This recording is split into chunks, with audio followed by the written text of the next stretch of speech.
সম্মানিত সুধী উদ্বোধক হিসাবে মঞ্জুরুল হক মানি, পরিচালক hero clinic and diagnostic centre, খেলা পরিচালনায় রয়েছেন ফরিদুল ইসলাম সাবেক কৃতি ফুটবলার, এবং সর্বোপরি ধন্যবাদ জানাই Imtiaz Khandakar, right chairman Madha sporting club.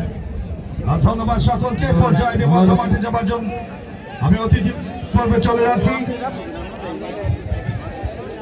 Sound রিফ্লেকশনটা bit হচ্ছে কেন?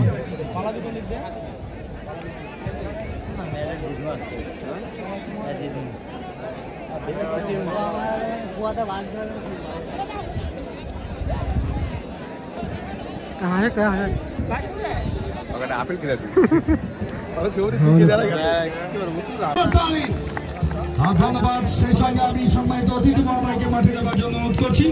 দুই দলের খেলোয়াড়দের সঙ্গে কুশল বিনিময় করেই আজকের এই বর্ণিল বর্ণাঢ্য ফাইনাল খেলাটির শুভ উদ্বোধন ঘোষণা করবার জন্য উপস্থিত আছেন আমাদের মধ্যে তোফাজ্জল হক, সাবেক ইউপি ফুটবল টুর্নামেন্টের আজকে সমাপনী দিবস, ফাইনাল খেলা অনুষ্ঠিত হবে। আজকের এই খেলায় উপস্থিত সম্মানিত দর্শক শ্রোতাবৃন্দ পর্যন্ত এসেছেন। আমরা এখানে দেখতে পাচ্ছি দুই দলের যে প্লেয়ার এসেছেন, উত্তরবঙ্গের নক্ষত্র আপনাদের আমরা বলতে পারি। এমন কোন প্লেয়ার নাই যে এখানে মাঠের উপস্থিত জনতা আপনাদের চেনে না। আপনাদেরকে আমরা ধন্যবাদ জানাতে চাই। আপনারা অসাধারণ ফুটবল আগে উপহার দিয়েছেন। আজকে আপনারা আপনাদের খেলা দ্বারা আমাদেরকে অনুপ্রাণিত করবেন, আমাদেরকে বিনোদিত করবেন, আমরা সেই প্রত্যাশা ব্যক্ত করছি। পরিশেষে আইজাবাদ মানহা স্পোর্টিং ক্লাব এবং আইজাবাদ গ্রামবাসীর পক্ষ থেকে আপনাদের দুই দলের জন্যই অনেক অনেক শুভকামনা।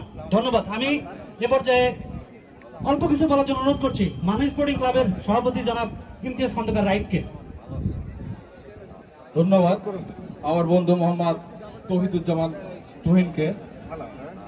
আমি দইহারা আদিবাসী ও শিব সমুদ্র। ফুটবল খেলা যাবে না কিন্তু দর্শক ছাড়া। শিব সমুদ্র ভাই বলতে কত দূর, শুরু হোক খেলা, জমবে মেলা। ইতিমধ্যেই জমে গিয়েছে সেই ফুটবলের মহরণ, ফুটবলের উৎসব। ফুটবল যেন গ্রামীণ জনপদের একটি সৌন্দর্যের নাম। ফুটবল যেন গোটা বাঙালিকে এক মোহনায় মিলিত করবার নাম।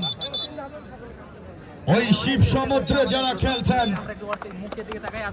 বগুড়ার দই, সেই বগুড়া উত্তরবঙ্গের প্রবেশদ্বার, বগুড়া জেলার অন্যতম ফুটবলার, কাহালু উপজেলার কৃতি সন্তান রাকিব, ঢাকা মোহামেডান স্পোর্টিং ক্লাবের এই দুর্দান্ত গোলকিপিং ডিফেন্ডার হিসেবে রয়েছেন গাইবান্ধার রসমালাই, সেই পলাশবাড়ি ওই সোহেল রায় থাকেন, জার্সি নাম্বার 5 প্লাবন।